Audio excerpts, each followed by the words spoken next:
World Financial Group offers entrepreneurs from all backgrounds the opportunity to start their own business on a level playing field.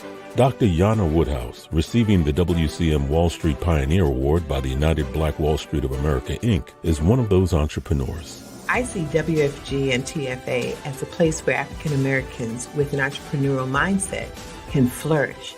And the bonus, we help families and serve the communities across the country. To learn more about us, go to worldfinancialgroup.com.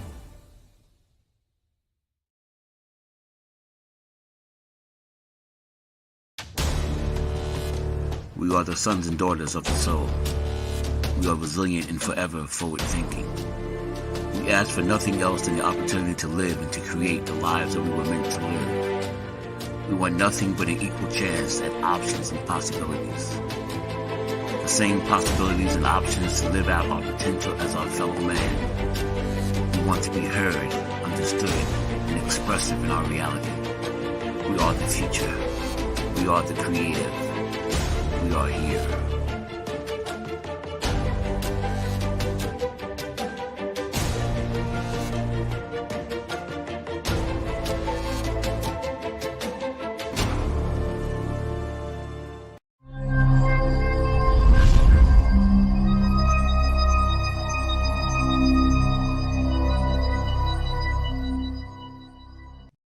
This is Kia Rogers, and you're listening to Urbanology with my dad, Tony Rogers, on WHCR 90.3 FM New York.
Good afternoon. This is Tony Rogers, your host for Urbanology, the Art of War, and I hope all is well with everyone.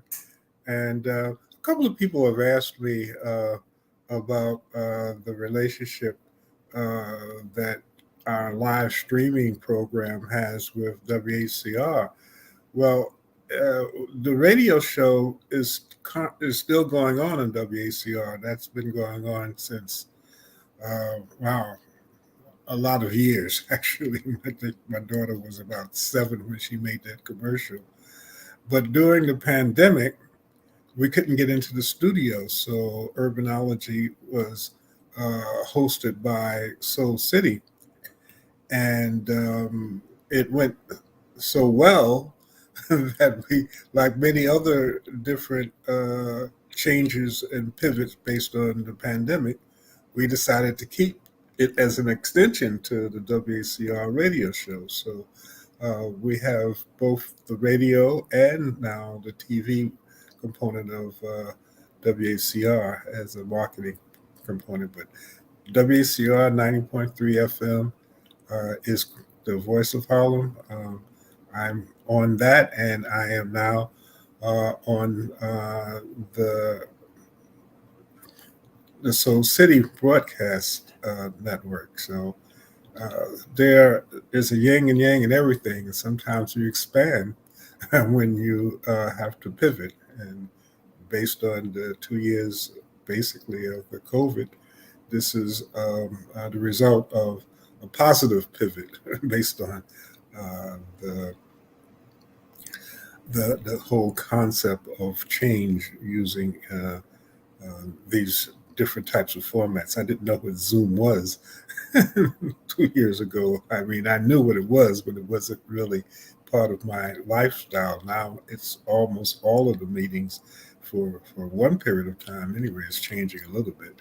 But speaking about City College, my guest today is a brother that I've known for some time. Matter of fact, I have to ask him exactly when we first met. Seems like I've known Greg forever.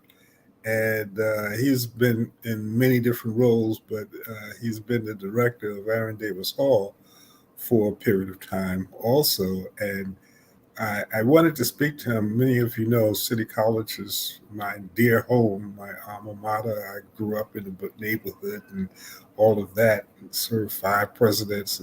City College is close to me.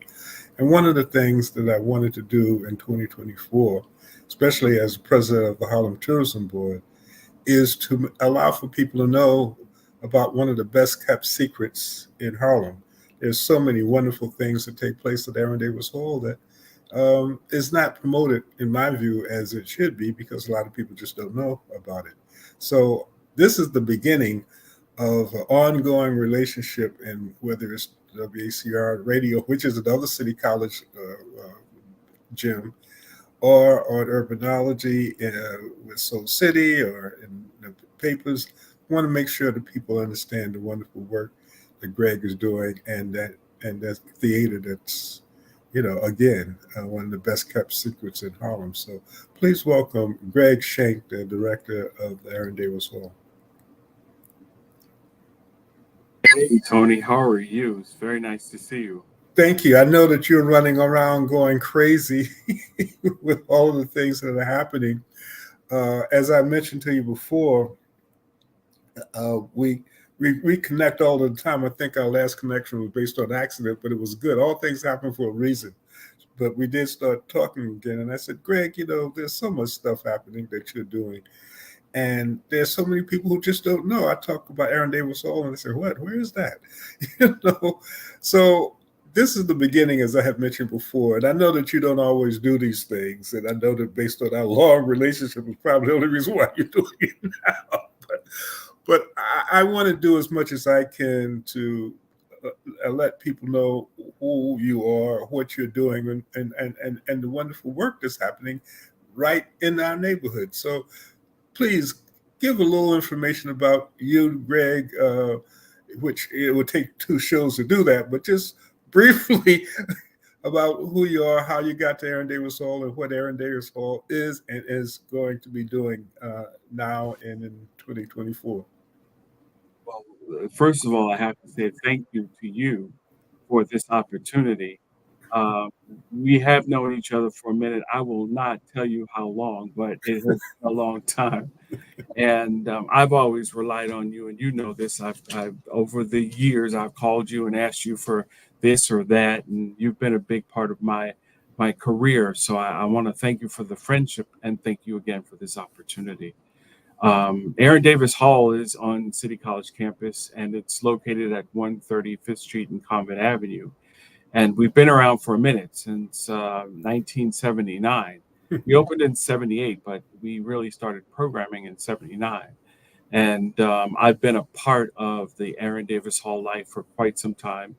And yeah, we have a history. We have a tremendous history that goes back. You name any African American entertainment icon, and they most likely have been at Aaron Davis Hall at some time, including Barack Obama, along with the Netflix special with David Letterman that took place in Aaron Davis Hall. So we've had some tremendous programming that you probably know took place at Aaron Davis Hall, or you have been here yourselves. Our programming reflects the community.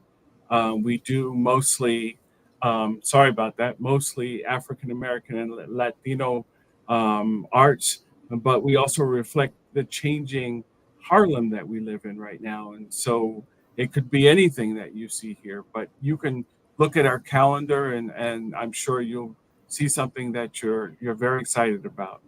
One of the programs we're doing that takes place this week is Nicole Henry. And if you don't know Nicole Henry, you need to know who she is. She's quite an amazing singer. And that's on Friday. Now, Greg, give the listeners a little bit more information, because we have people listening and looking at this not only across the country but internationally. So there may be people, you might have to let them know who Nicole is. People are coming into the city. Please elaborate a little bit. Oh, sure, sure. Nicole Henry, she's based out of Miami, and she started off as a jazz singer, and now she's more of a popular singer. But she has this incredible voice. She is a winner of several awards, and she's in the network. You will see her all over the place. She's been at Jazz at Lincoln Center. She's been this is not her first time in Harlem. She's been here before. She was at Red Rooster and a couple of other places in the city. But she's dynamite. She's well sought after, and I'd love for you to be my guest. Come on down. If you stop by and say you saw me on this program, I might just give you a ticket. So come on down, check it out. What's the time? Is this Friday at what time? At 7 o'clock. This Friday at 7 o'clock. And tell us a little bit more about. You have something happening tonight, because I know you've been running around. I mean, you have different types of activities at the. Oh yeah. We're busy. We have something going on in one of our theaters at least 5 nights a week. Now, and that we have 2 theaters. If you've never been here, come on down and check us out. We have our Marian Anderson Theater, and Marian Anderson is named after the most popular opera singer that changed really the platform for African Americans in the entertainment field as well as in opera. But that's our largest. It's 630 seats. And then we have Theater B, which is the more flexible space. It's more of a theatrical space, but it's the most desirable because of the flexibility. And that's 267 maximum. And there's something going on. It might be 2 things going on at one time. We also have a rehearsal space downstairs, and that's called Theater C. And that's used for dance as well as theater. We have a reading coming up next week that takes place in that space. So there's always something going on in here. Some receptions have taken place in that space too, right? But yeah, we've had some amazing receptions in here. We had Theater B can be turned into an open space. And so you can put a few round tables in there and you'll look as if you are in a very popular downtown space, because keep in mind, you'll have the theatrical lighting. So you can dim it, put some flowers in there. It's really beautiful. It's Well, really you beautiful. know, in 1978, Harlem Week did their gala there. We announced the new. We had the Harlem Guide, which is the map, which came out during that time, and it was interesting dealing with Virginia Red. Remember Virginia Red? Oh, yes. Oh, yes. I do remember her. But we became friends because she was not aware of the whole Greater Harlem Chamber connection with all of the elected officials and the governors, and so when she saw all of that, she realized that, hey, it might be better to be friends than not be friends. So I became like the go-to person, because I was one of the few people that she would tolerate for a minute or so, because she was rough. Oh yeah, she was definitely rough, and she was one of the first vice presidents that started off with the development of Aaron Davis Hall. You know, the building. Aaron Davis is the father of Leonard Davis, who was one of the founders of Aaron Davis Hall, and Leonard Davis was he was one of the founders of AARP and several insurance companies. So he gave a large sum of money for the creation of Aaron Davis Hall for the community, as well as a training ground for the students at City College. And from that point on, it has been embraced by the community, and we've done so many incredible things. I've seen Nancy Wilson sing with Little Jimmy Scott here for the very first time, and she say on stage that you have been my inspiration all of my life. But that was the first time they got together and sang. So memorable moments like that. One guy came up to me and said, I saw Luther Vandross at Aaron Davis Hall, and I never forgot it. I will never forget it. And then we have workers that work here now that come up to me and say, I graduated from Aaron Davis Hall. So it's a link to the community, and it's embraced by the community. But as you say, it's time for us to grow, and it's time for us to have a broader audience. And we want everybody in this city to know that Aaron Davis Hall is one of the first performing arts centers in Harlem, and we are still around, and we're still doing things. And it's interesting. You bring back so many memories, Greg. We being with the Greater Harlem Chamber of Commerce and the Harlem Week group, it was a tremendous way to bring people who we all knew back to Harlem, because there were no real places that they could go to that lent itself to what Aaron Davis Hall could be. If you wanted to have someone drop in, or if they just wanted to do something like the Max Roach and the people like that who are from the community wanted to do something for the community, but yet needed a professional venue with all of the things that they would get any place else in the world. It was Aaron Davis Hall. And I guess based on growing up down the street from Aaron Davis Hall, and actually Marian Anderson, I saw her because right across the street where the Nike building used to be Lewiston Stadium. That's correct. So many people who, especially back around in the 70s, who performed at Lewiston Stadium, when they heard about Aaron Davis Hall, became enthused and would contact the chamber. I mean, there were people, just like you said, I've seen Tony. There's so many people who, one, had a love and desire of Harlem, and when Harlem started to come back as relates to that map, really started, with the help of Percy E. Sutton and Charles Rangel, and Basil Patterson, and Dickens, we were able to get that throughout the world, and people saw those things, and it created a situation where you're right. There's a lot of history, or art shows. There was some fantastic art shows that have taken place there. Art shows, and my first job, Tony, my first day at Aaron Davis Hall was back in either 89 or 90. It was one of those years, but I can tell you it was the week that Nelson Mandela visited Harlem. That was my first week working here. And I never forgot that moment. But my history with Aaron Davis Hall goes a little bit further back. I went to Music and Art High School, which was across the street where Randolph is right now. And I was a music and music theater major. And I did a show in Aaron Davis Hall. I don't think the building was open to the public at the time in terms of renting. But since we had the relationship with the college, we got access to the building. And so I performed on the stage, and my predecessor and I were walking through Aaron Davis Hall, and we were looking at a board in the production office, and there were all these what do you call it? They're tape decks, but they were loops. And she was looking, and she's saying, "Oh, this is very interesting. This is the entire history of Aaron Davis Hall. And look, there's one that says Music and Art Company with Greg Shanck." I said, "You got to be kidding me!" And it was right there. It was right there. So, wow. I love Aaron Davis Hall. I've been here a long time, and it has been very good to me.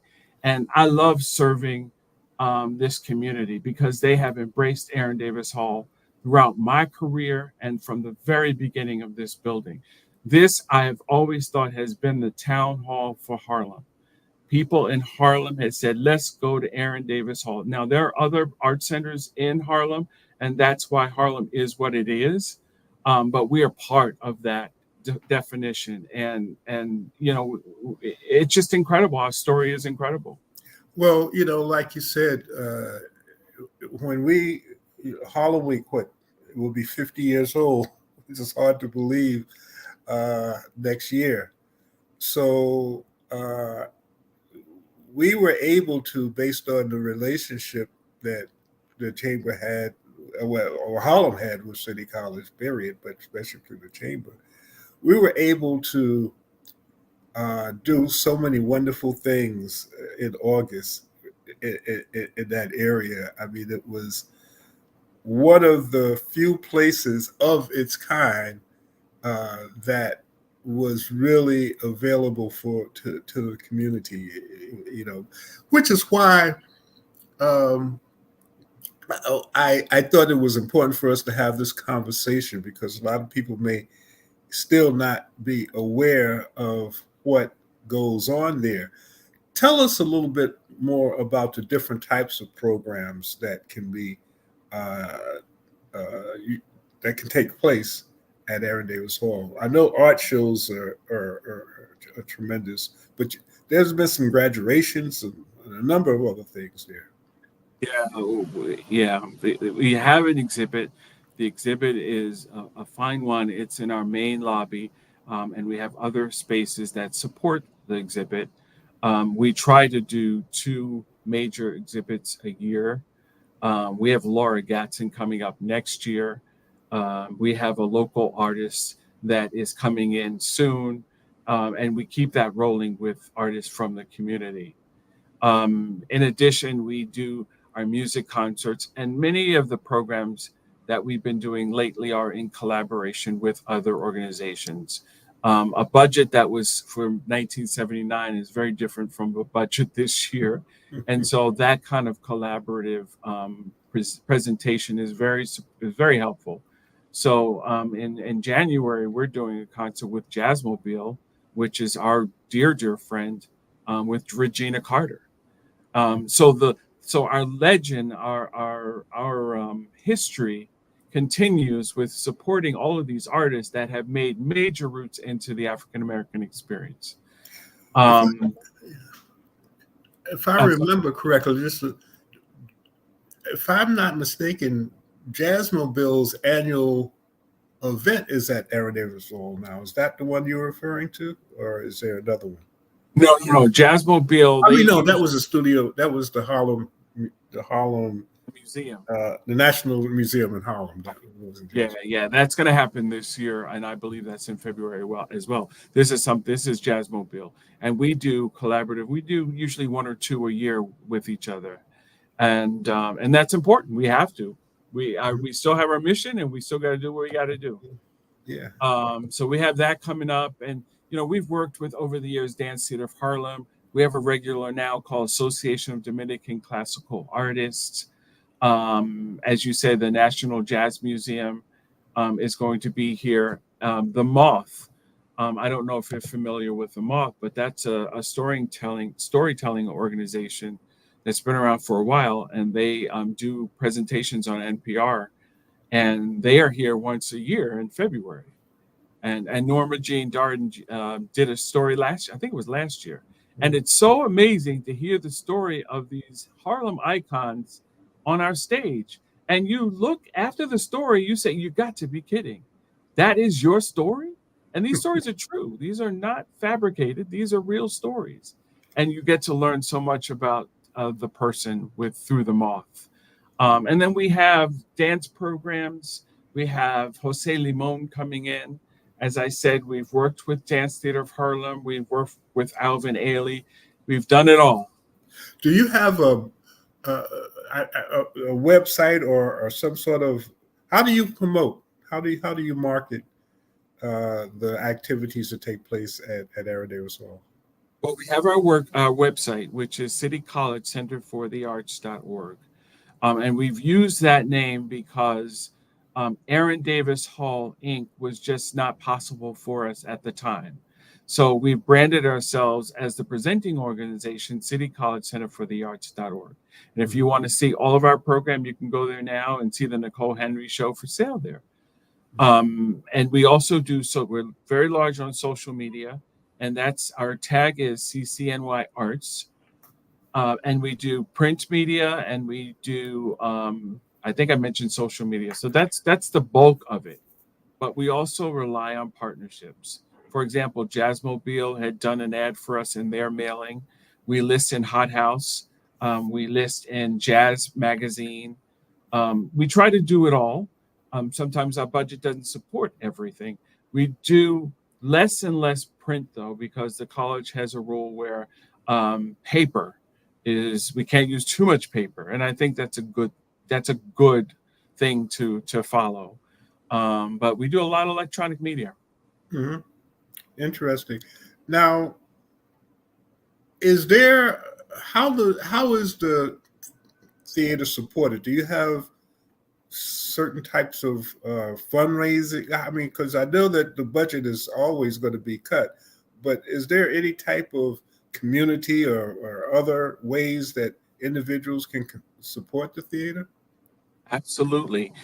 We always accept individual contributions, and you can make your contribution. It's the end of the year, and it's a perfect time to make your contribution. You can go to our website, and there's a section there where it says contribute, and you can contribute there. We also receive support from sponsors. We've worked with several organizations in Harlem that have been very supportive of us. We receive funding from the New York City Department of Cultural Affairs, and we have a few line items from some city council members. Well, again, one of the things that in 2024, I'm just writing down uh, so that I can keep it in mind because that's going to be part of our marketing agreement to allow for people to go to the site to see the different things that are taking place. Because uh, I assure you that a lot of people uh, are not aware of the history, and that's something else that we probably should talk about, Greg, at some point in 2024. Is doing an article or something just to talk about some of the history, maybe doing some research of some of the famous people who have gone through that location, because that in itself creates a historic, just as in the Lewiston Stadium, that, I tell people, you're in the NAC building, but you don't know what took place here on this land. The energy of the people who were performing in this space, and it's the same with that. And growing up on Convent Avenue on 133rd Street, my heart has always been been there. I mean, I guess I was born to almost literally to have this connection with City College. 5 presidents. Well, the history with me here. Um, it's been a wonderful thing. And then Karen Witherspoon, who kind of took over as I left, that really uh, did a lot. That I think they gave everything to her, just about, as far as a lot of the stuff that was split up in different ways. So there's been a long history, but I think is an important one for the connection between uh, Aaron Davis Hall and the Harlem Tourism Board as we start to expand and go into some different types of marketing and promoting activities in 2024. I know the governor, you know, plans, but then with the things that are happening, budgets, as of plans don't always come through. But I know that the state it was in the process, and we'll know a little bit more about that, I think in February, around Black History Month, about attracting African and Caribbean Americans to New York State, promoting different types of activities that would attract African and Caribbean Americans. So I was sitting in a meeting, there was a bunch of people. And of course, we all knew that Harlem was going to get a fair share of that marketing, no matter how you look at it. And one of the things that I believe is going to be important, and this is the first of a number of other ways to talk about the hall and you, Greg, is to utilize these different types of forums that whether it's Urbanology, the radio show, WCR, or the TV, or some of the Harlem Community News, is to let people know, because it's something that if we don't promote it ourselves, we can't expect anyone else to do that.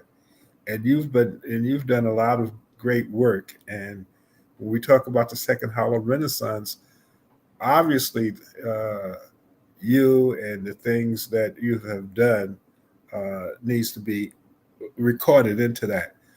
What before you became part of Aaron Davis, Greg? What did you do? What was some of your back history in this field or Oh, in other fields? in this field. Or others, whatever, what tell us a little bit about yourself. Well, my background is the arts. As I said, I went to music and art high school. I studied music for 4 years, and then after that I went to a conservatory in Virginia. And after the conservatory, I came back to New York and I got a job. My first job was at Theater Communications Group. And that was a fantastic job because I was the editor of Art Search. And for those of you that are in the field know what Art Search is, it's a publication that lists jobs in the field. And that meant that as a young person out of college, I had access to all the jobs in the field. So I took advantage of that, and I got a job working with Charlene Victor, and she's long gone. But she was the director of the Brooklyn Arts Council.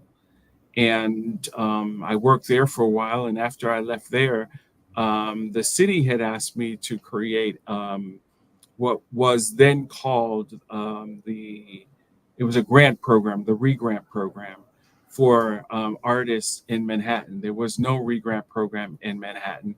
And so they asked me to do that and set that up through the Cultural Council Foundation, Halsey North. And I did that for a couple of years. And I had invited Aaron Cohen to be one of the panelists for the Cultural Council Foundation re-grant program. And Aaron said, I could use you.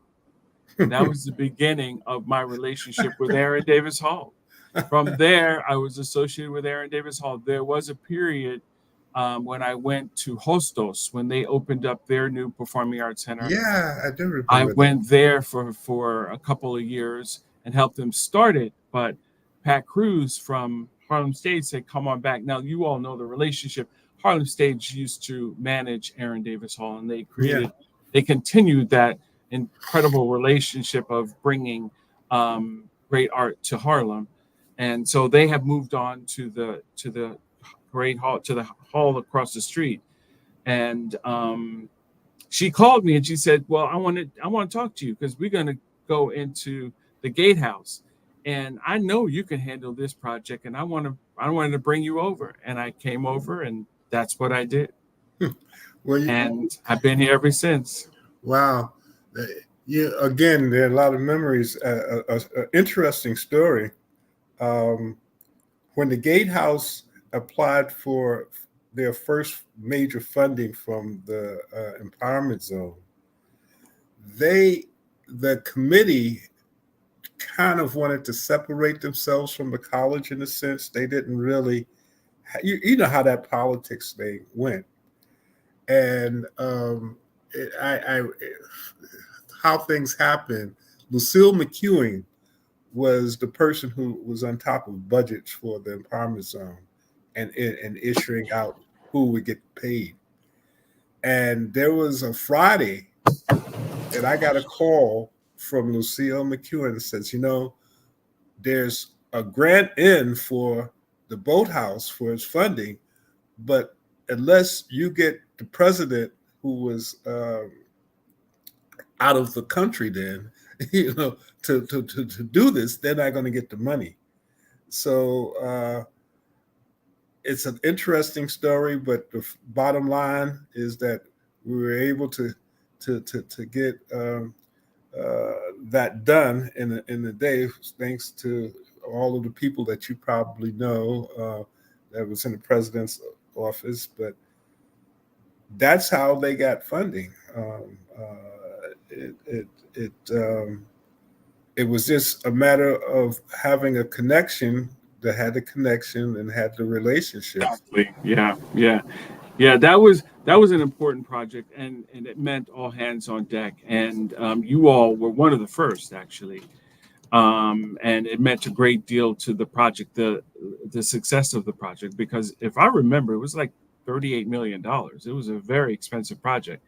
And I know this interview is about Aaron Davis Hall, and I want to be very clear. It is about Aaron Davis Hall, but that space is quite lovely. And if you get a chance, check it out. It's really beautiful. It is a performance space, and it's dynamite. And the reason why it took so much is that there was a lake under there. There was an underwater lake because a lot of a lot of Harlem, there was water and that they had to drain all of that stuff, but they actually had a lake under the hall. But it's been a long time, and a lot of things have happened uh, within those 78. Wow, that only seems like yesterday, but there's so much stuff that has taken place. What are your plans for 2024? What would you like to see if you had your way of acquiring whatever resources that's necessary? What would you like to see from an idealistic point of view, and what do you expect to see based on what you want to make happen? Well, obviously, I want the continuation of our programs. I want to grow our programs. I know that we're planning right now a major celebration for several icons that will be celebrating milestones. But there's one in particular that we will be celebrating, and I'm trying to recall the brother that is heading it. But anyway, we have several people that are going to be celebrated in Aaron Davis Hall in 2024. I would love to see everybody come out. I'd like to see us offer some more free programs so that everyone can come and see what we have to offer, and that a cost is not a barrier. And keep in mind, when I said stop by, and if you want to come check it out, just mention this show. We do that all the time. If someone comes to Aaron Davis Hall and says, "Listen, I want to see this, but I only have $5 and it costs $50," we're going to let you in because we turn nobody away. But we also have rent parties where we have to pay for the rent, and we want you to participate in that too. So we'll probably have a couple of fundraisers. But one of the celebrations that we're doing, James Baldwin would have turned 100 years old in August. I think it's August 3rd. So we're going to be doing a celebration of his life and his contributions throughout the year. And I would love to see the continued embrace of the community for Aaron Davis Hall. I know that there's some capital issues that we have to deal with, and I know that I've heard the voice of some of our people that come in and say, "Wow, this is still the same over 40 years, and that bathroom is still looking the same." And we heard you. The entire college has heard you, and we're on it. So you might see us down for a few days so that we can fix that bathroom and make it look pretty. So I want to see that happen next year too. But we have a whole plan, and hopefully it'll happen in year 2024. Well, again, the idea of having this theater right on Convent Avenue is one that was worked for me for a long period of time because it was just a way of coming home. As I said, growing up on Carver Avenue, I was exposed to with Lewisham Stadium all kinds of music, and I was always happy to know that that type of tradition for young people who, even though music and art is no longer there, the A. Philip Randolph students still have that ability to experience certain things that many do not, especially if you're interested in the arts. And I encourage people who are listening to go to the site and see some of the wonderful things that are taking place uh, that we just are not aware of because there's budget issues, but there, with the electronic media, sometimes it's just putting it out there in the right way. And I know that Soul City has a tremendous way of doing that, which is why I was so happy to tear you away from all of the stuff that you're doing to begin doing this. Obviously, I said that we were going to start in 2024, but I know that there's a holiday season. This is a time for giving. This is towards the end of the year. So this is a good time, if you want to support, a wonderful venue to do that. Are you doing anything for the holidays? Are there any end of the year programs or holiday? Yeah. This Nicole Henry show is that end of year program. It's to celebrate the holidays. Okay, so after that, you probably won't be doing too much until the beginning of the year. Yeah, I think the Jazzmobile project with Regina Carter is the first thing we do in the new year, and that's the second or third week of January. And Jazzmobile will celebrate its anniversary. What is it, 50th anniversary? I believe. I believe so. Yes. Yeah, because I know that Robin, who's also a member of the Harlem Tourism Board, we've been talking about doing something in Senegal for the Jazz Festival in May of 2024 in celebration to that, because a lot of the founders of the Jazzmobile concept did a lot of Randy Weston and a lot of people had a lot of connections in Senegal during that time. Yeah, Randy Weston lived in Senegal, didn't he? Yeah. He was married. And so she was saying, that would be an interesting way because the tourism board has been going to Senegal and Ghana. But and perhaps at some point we can look at doing some receptions again at the hall as we start to do certain things. But I know that you have a lot of stuff happening, Greg, and I appreciate you taking some time for us to let people know about what's going on right next door, in many cases, to where they are and how to get involved. So the City College Center for the Arts, there used to be a radio show. I remember WACR. Is that still going on? Yes. Yeah. Yeah, C3 Arts Radio. Yeah. It's on right after you. Yeah. That was a pleasure of making that, go through.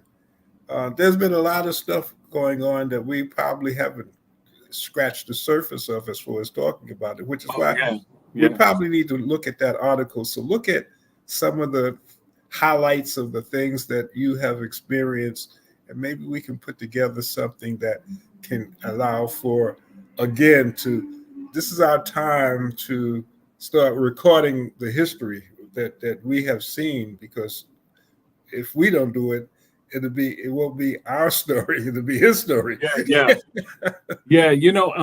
There's some people that are in the industry also that are quite, Laura Greer. Yeah. Laura and I talked not too long ago, and Laura remembers, she was here before I was, and her memory of everything that happened is just impeccable. So yeah, that the two of us can do a great job in giving you what Aaron Davis Hall means. right. And as I said before, uh, I saw it open. It was, Oh yeah. you And it know, opened Ella Fitzgerald, Keith David, New York Philharmonic, and a few other people opened Aaron Davis Hall. Just imagine Ella Fitzgerald. and to And be a part of that, to be a part of yes. that, And you from know, that point on, Sarah Vaughan and yeah. Max Roach and you name it, they have been here. And Rosa Rivers had a lot to do with a lot of that stuff. Yep.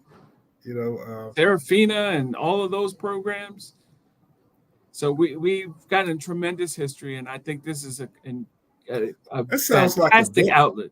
Sounds like a book too. There's probably a, we may be laying the foundation for a book, about the Harlem Theater, Aaron Davis Hall. Yeah, You know, Lewis Stadium and Aaron Davis Hall. Those are two institutions that have, because a lot of people don't know that, before Lincoln Center, it was Lewis Stadium during the summer.